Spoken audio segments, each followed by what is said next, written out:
Enquanto um novo surto de doença infecciosa bate à nossa porta, a ansiedade e o oportunismo prosperam com a incerteza.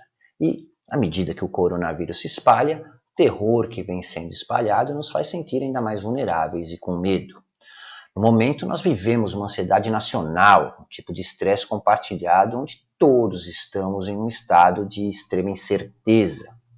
E aqui que está o grande problema. Quanto mais você se estressa, mais vulnerável, mais manipulável você se torna. Será que não é hora de parar para pensar e nos perguntarmos se estamos realmente reagindo ao coronavírus da maneira proporcional à ameaça? Eu sou Garcia, sou consultor em autodesenvolvimento através da numerologia, e se você quer saber um pouco mais sobre a minha opinião e sobre os fatos aí do coronavírus, não saia daí que eu volto já!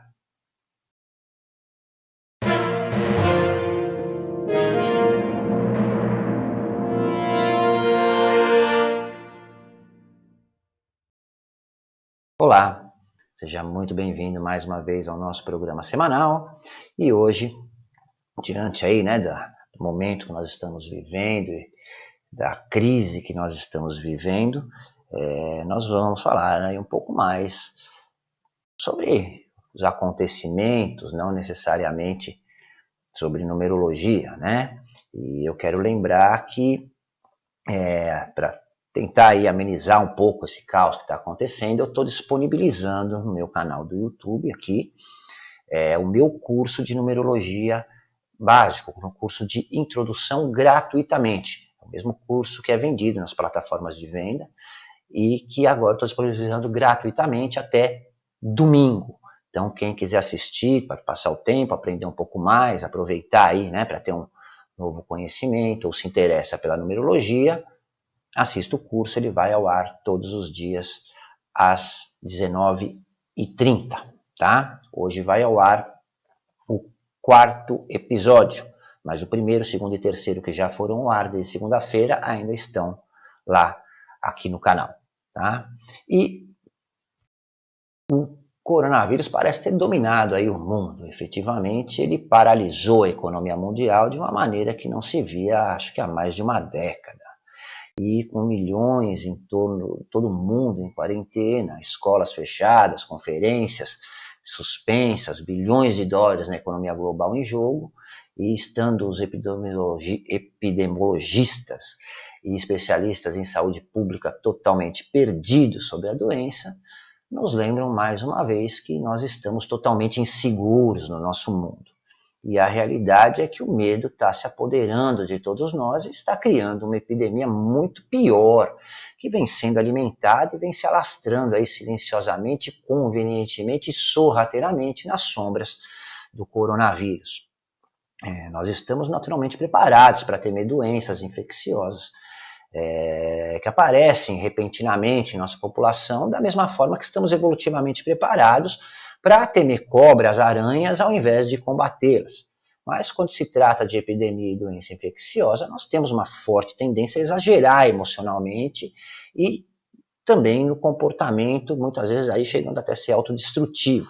E quando isso ocorre, é óbvio que o nosso instinto primitivo inato de medo, mais conhecido como instinto de sobrevivência, entra em alerta máximo e, infelizmente, apesar de este ser um instrumento importante para a preservação da vida, também pode provocar ações e reações exageradas, às vezes muito maior do que é justificável e também necessário. Sem dúvida, o nosso instinto de sobrevivência foi muito importante, nos ajudou ao longo dos séculos, aí em épocas quando nós éramos expostos a um perigo físico imediato, real, uma fome, predadores e etc. Mas, felizmente, esse tipo de perigo real hoje em dia não existe, na nossa sociedade, e se existe é extremamente raro. Mas, no entanto, essa não é a percepção da nossa mente, Quando tragédias se materializam, sendo principalmente manipuladas, retratadas e relatadas pela mídia oportunista e inescrupulosa de uma maneira obsessiva e sensacionalista, 24 horas por dia, repetindo cada detalhe convenientemente sórdido, favorável aos interesses deles, obviamente, à medida que nós observamos e ouvimos repetidamente essas informações, nós temos a tendência de personalizar e nos aproximarmos desses eventos ao invés de nos distanciarmos deles, né? O exagero que nós observamos na mídia acaba se tornando nossa própria experiência pessoal. Nós passamos a viver um terror que nós nem sabemos se enfrentaremos pessoalmente. E essa forma de identificação e personalização de catástrofes mundiais faz com que o nosso instinto de sobrevivência, ao invés de nos proteger do perigo, nos coloca em perigo, criando um pânico generalizado, que eu acredito nunca tenha sido visto antes, né? A realidade é que o maior perigo que nós enfrentamos é a nossa própria criação. Se nós associarmos isso à mídia viciada e prostituída que nós temos no Brasil, à politicagem dos nossos governantes incompetentes e inescrupulosos que vem essa trágica pandemia do coronavírus de um ponto de vista unicamente partidário, né, como uma oportunidade para ganhar votos, nós temos a combinação perfeita para uma catástrofe sem precedentes, não necessariamente vindo do vírus. Os meios de comunicação, os políticos e outros manipuladores estão promovendo uma pandemia muito mais perigosa que a pandemia do coronavírus. É a pandemia do medo e do terror que está estrategicamente sendo manipulada e criada para encobrir a fragilidade e a incompetência de quem, na realidade, deveria nos garantir a tranquilidade, né, e não o pânico. Epidemias sempre ocorrem, e sempre ocorreram e sempre vão ocorrer. Desde 1918 nós tivemos 4 pandemias, além das manifestações anuais aí de gripe, de Zika vírus, de H1N1 e tudo mais, né? E durante uma pandemia, as pessoas com a doença é que ficam em quarentena e as outras ficam livres. Preocupação com a pequena proporção de pessoas infectadas está causando estragos na economia e na vida pessoal da grande maioria, né? Isso devido à promoção do medo, né? Não pela propagação do vírus. Eles estão usando isso para encarcerar a população. Todos nós sabemos e já entendemos que qualquer pessoa pode pegar o vírus, muitas sem apresentar até mesmo sintomas, e que os mais suscetíveis são crianças pequenas, idosos e pessoas com outros problemas de saúde aí que podem causar algum agravante. Então vamos proteger essa parte da população e deixar o resto das pessoas viverem e trabalharem em paz. O pânico é a única coisa que não precisa ser instaurada nesse momento. E se há um momento em que precisamos de clareza e racionalidade, esse momento é agora. As pessoas precisam se sentir seguras e amparadas, não encarceradas e aterrorizadas por pura incompetência das administrações estaduais e municipais principalmente. Quando as pessoas se deixam levar pelo medo, elas entram em pânico. Elas começam, claro, a fazer coisas irracionais e só conseguem criar mais problemas para si mesmas e para as outras pessoas, né? Elas passam a colocar em risco a sua própria vida e das outras pessoas. E é claro que nós não queremos que isso aconteça. O que nós temos visto é que as pessoas estão perdendo a cabeça e causando mais danos e prejuízo do que o próprio vírus em si, né? Até agora não houve violência aqui no Brasil, o que é ótimo, e espero que também não venha a acontecer. Mas já se percebe o desespero das pessoas, correndo para estocar comida, remédio, água. É uma pandemia, não é um terremoto, nem uma catástrofe nuclear. Aliás, uma coisa que eu não consegui entender até agora, né, é esse fascínio que as pessoas têm por papel higiênico. Na Itália, em um monte de lugar do mundo, acabou o papel higiênico. Água e comida, eu até entendo o desespero das pessoas em comprar, mas esgotar papel higiênico antes de comida é totalmente irracional e irreal. Você vê como é um surto de pânico, na verdade, né? Vai saber se não é para mandar para o João Dória, para depois que passar a pandemia, ele pode só limpar as cagadas, desculpa a expressão, que ele vem fazendo no estado de São Paulo. Estado, aliás, no qual eu nasci, tem uma enorme consideração e um enorme orgulho de ter nascido lá, crescido e vivido por 40 anos da minha vida em São Paulo, né?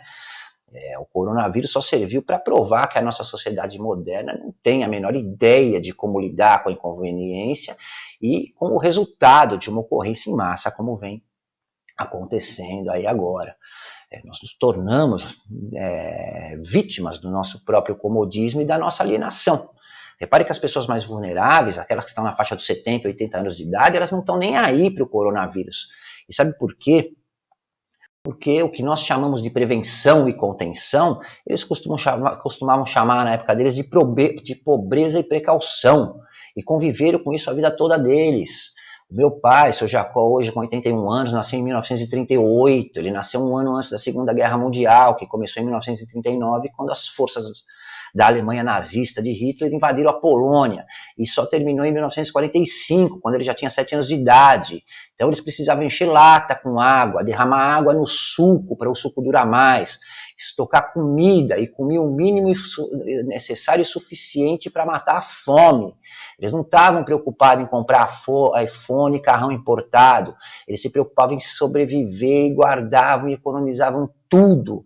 Não porque eles estavam se preparando para o fim do mundo, né, para o Armagedon, muito menos para uma invasão zumbi. Eles se preparavam porque sabiam que tempos difíceis fatalmente viriam, hora ou outras. Eles se preparavam para a vida, não para um conto de fadas. Hoje, a ordem da sociedade está totalmente corrompida, né? As pessoas sabem que estão sendo enganadas e manipuladas e querem ser enganadas e manipuladas para não ter, na verdade, que tomar uma decisão. A maioria das pessoas realmente não se importa com nada, a não ser com o seu próprio umbigo. Até que uma fatalidade como essa pandemia aí do coronavírus permite aos governadores palanqueiros tirarem o seu trabalho e a comida da boca da sua família sobre o pretexto que estão priorizando preservar vidas. Vidas de quem? Só se for a própria vida política medíocre deles.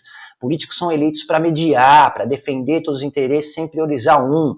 Qualquer um imbecil sabe que é possível sim se obter um ponto de equilíbrio entre preservar a economia e a vida das pessoas, só porque isso só que para isso, né, na verdade, eles devem ser competentes. A economia é tão importante para a sobrevivência e saúde da nação quanto a sua integridade física.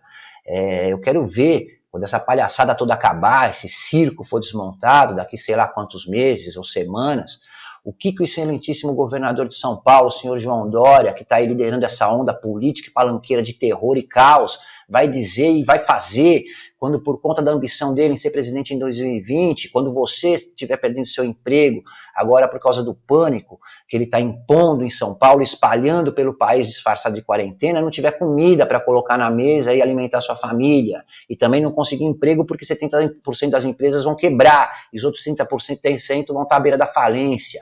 O que os senhores governadores vão dizer à nação e a esse povo que está sendo encarcerado sem cometer nenhum crime, quando o índice de criminalidade aumentar e não tiver mais o vírus chinês para culpar? Vão culpar novamente o quê? A desigualdade social? Ou vão ter a honra e a dignidade, ao menos uma vez em suas pífias carreiras políticas, de assumir que foram realmente incompetentes? Se vocês querem que as pessoas fiquem em casa encarceradas, paguem a elas por isso, e paguem o mesmo valor que elas ganham se estivessem exercendo o seu trabalho. Não é dar esmola aí para as pessoas. Vocês pagam para bandido ficar na cadeia e pagam caro por isso. Querem fazer as pessoas ficarem trancadas dentro de casa e dispor do tempo delas para se elegerem? Então paguem pelo tempo delas. Vocês estão ganhando seu salário e seus benefícios aí, não estão? Essa historinha que estão impedindo as companhias de água e luz de cobrarem conta durante esse período é tudo uma enganação, isso é uma mentira. Para quem não sabe, as contas são medidas pela diferença da leitura anterior com a do dia que foi feita a leitura. E sabe o que vai acontecer? As companhias não vão medir sua água e luz nesse período, né, de quarentena, e depois, sei lá, daqui quanto tempo, 2, 3 meses, sei lá, eles vão passar fazendo a leitura e vão medir todo o período, e a sua conta de luz, que costumava normalmente ser R$300, vai vir 600, 900, e aí você não vai poder pagar, e eles vão cortar a sua água e a sua luz.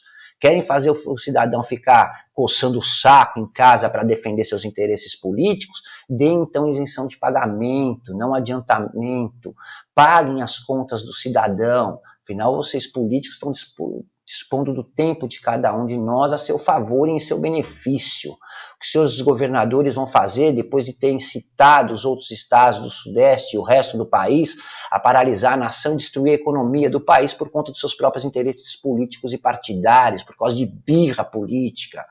E antes que alguém diga que eu moro no Espírito Santo, antes de morar no Espírito Santo, eu sou paulistano nato, eu nasci na Avenida Celso Garcia, no Hospital São José do Brás, eu nasci no Brás, eu morei e cresci no Brás, em São Paulo, na cidade de São Paulo, sou apaixonado pelo meu estado e cidade natal, ambos São Paulo, e só vim morar no Espírito Santo porque São Paulo, diferente do que você vê nesse picadeiro montado nas coletivas de imprensa e nos telejornais, está uma merda, falando português correto.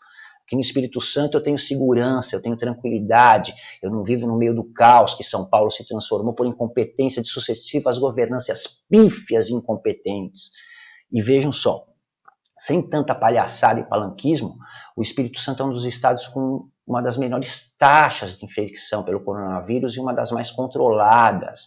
Agora eu pergunto se alguém viu o governador do Espírito Santo, que se chama Renato Casagrande, aliás, se alguém sabe quem que é o governador do Espírito Santo, eu não sei quem mora aqui no Espírito Santo, aparecer todo dia na televisão fantasiado de Tommy Lee Jones, no filme Homens de Preto, tocando terror 2, 3 vezes por dia na televisão, como se fosse um cowboy liderando um combate a uma invasão alienígena mundial. Felizmente, da minha geração para frente, tudo foi sempre muito fácil.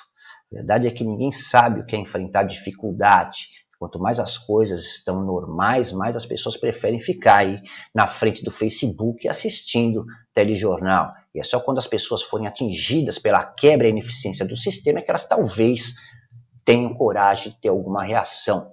Diferente das gerações anteriores, nós esquecemos ou talvez sequer saibamos o que é enfrentar dificuldade, o que é se preparar para momentos de dificuldade. E pior, nós nunca acreditamos que esses momentos existiriam, ao menos no nosso século. Eu acho que, na verdade, todos nós somos culpados. Eu acho também que toda a nossa geração, principalmente, é culpada. Tudo que se pensa eu tenho direito, alguém está tirando alguma coisa de mim, mas na hora de tomar uma atitude ninguém toma. Tudo que se faz é ficar se lamentando nas redes sociais, espalhando terror e assistindo os telejornais para se colocar em terror. Nós, na verdade, somos a geração que acredita na mensagem muda, e eu creio que agora seja o momento para reavaliar o nosso senso de direito e começar a ter atitudes sensatas, né? E o posicionamento sensato diante das situações e diante do país. É hora de sermos cidadãos, é hora de começar a entender, né, que, querendo ou não, os momentos difíceis, hora ou outra, vão vir, e esse é um deles. Dizem que na guerra, né, a sua melhor arma é o medo.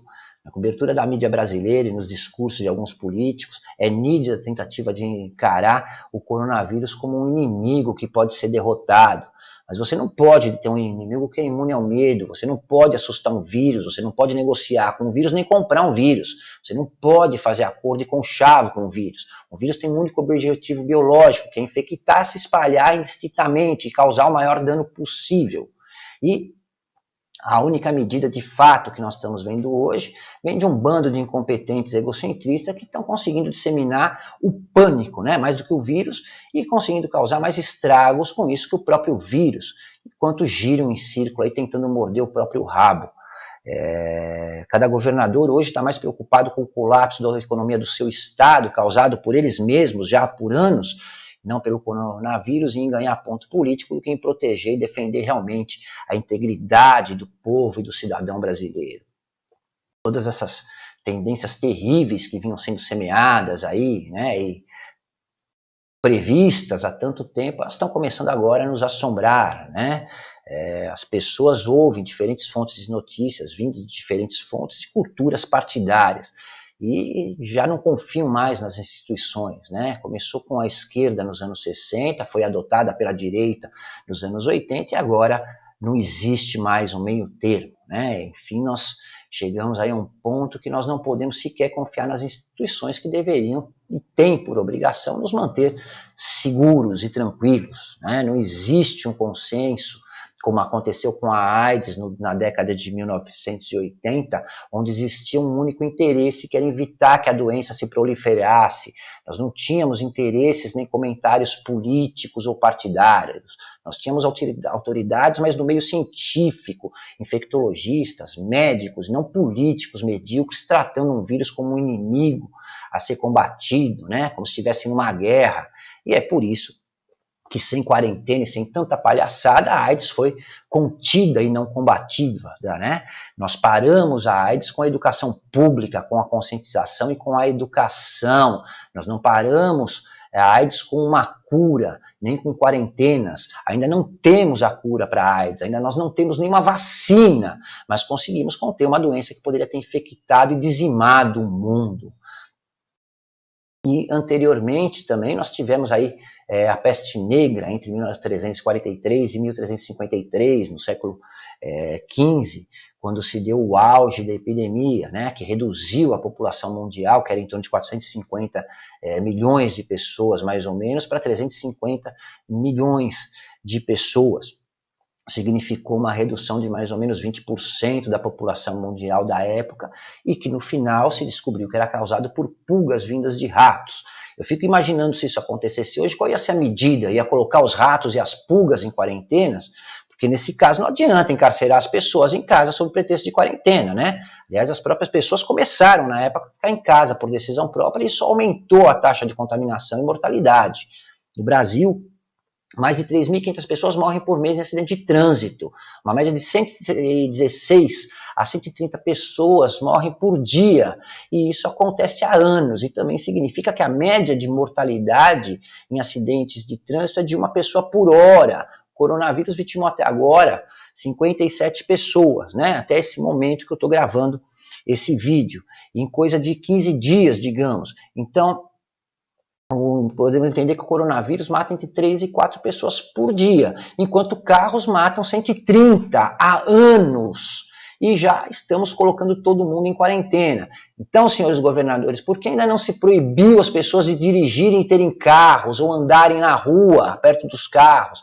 Olha o perigo, a rua está cheia de carro. Eu garanto que existe muito mais carros assassinos na rua por metro quadrado do que coronavírus por centímetro quadrado. A questão não é minimizar o problema, pelo amor de Deus.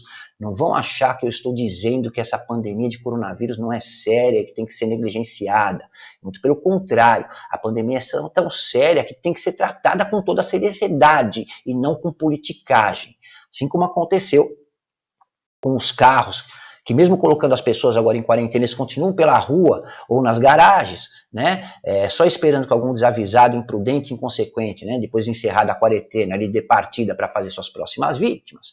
O coronavírus estará em algum lugar esperando que alguém desavisado e desinformado em algum momento lhe sirva de hospedeiro, lhe dê partida para iniciar um novo ciclo de transmissão. Então, o que nós precisamos é orientar e educar as pessoas, nós precisamos preparar as pessoas para momentos de crise antes que eles apareçam, e principalmente para evitar que eles aconteçam. Assim como aconteceu com a AIDS, não foi contida castrando as pessoas, mas sim educando e conscientizando. O coronavírus não será contido castrando o direito de liberdade da pessoa, castrando o direito do cidadão de trabalhar para ter seu sustento e da sua família, muito menos castrando o direito de liberdade do cidadão. Os senhores gostam tanto de falar em leis, em Constituição, o artigo 5º da Constituição de 1988, definindo os nossos direitos fundamentais, que tem como objetivo assegurar uma vida digna, livre e igualitária a todos os cidadãos do nosso país, assegura no seu inciso 15 que é livre a locomoção no território nacional em tempo de paz, podendo qualquer pessoa, nos termos da lei, nele entrar, permanecer, circular ou sair com seus bens. Como nós não estamos em tempo de guerra, que eu saiba, uma coisa é privar a liberdade de um criminoso condenado, outra totalmente diferente é privar a liberdade de um sujeito pelo simples fato de ele estar doente ou pela possibilidade de ele poder ficar doente, já que em ambos os casos, e nesses casos, ele é a vítima e não o culpado. Na realidade, é vítima da incompetência de seus governantes. A cultura brasileira sempre teve pontos fortes e fracos. E uma das nossas fraquezas é acreditar que Deus é brasileiro. Se Deus realmente fosse brasileiro, aqui seria a Suíça, quem sabe Mônaco, né? Não seria o Brasil. Mas, em se tratando de coronavírus, os brasileiros são sempre os piores em resposta proativa, né? Ou seja, em antecipar futuros problemas e em detectar necessidade ou mudanças. O brasileiro tem o péssimo hábito de acreditar que de um jeito ou de outro nada chegará até nós, né? E essa é a nossa grande fraqueza. Mas, por outro lado, o melhor no brasileiro, a meu ver, é que somos pessoas mais flexíveis culturalmente e socialmente na história do mundo. Nós somos realmente bons em nos reinventar e fazer o que nós temos que fazer, mesmo quando nós não temos uma direção clara e objetiva a seguir. Isso, com certeza, ninguém no mundo faz melhor que o brasileiro. E eu creio que, com certeza, também, mais uma vez, independentemente dos políticos, o povo brasileiro fará tudo o que tiver ao seu alcance para superar rapidamente essa situação. Confiança é a única coisa de que nós precisamos agora, e quero dizer confiar principalmente, poder confiar, né? Não é confiar em nossos líderes, porque esses com certeza não são nem um pouco confiáveis, não se mostraram nem um pouco confiáveis nessa crise até agora. Então confie nos fatos e em fontes qualificadas, preste atenção a tudo que você ouve, tire as suas conclusões, mas óbvio que deve usar apenas aquilo que realmente lhe é útil, né, e que é real. Lembre-se do que diz o artigo 1º da Constituição Federal de 1988, em seu parágrafo único. Todo poder emana do povo, que exerce por meio de seus representantes eleitos ou diretamente.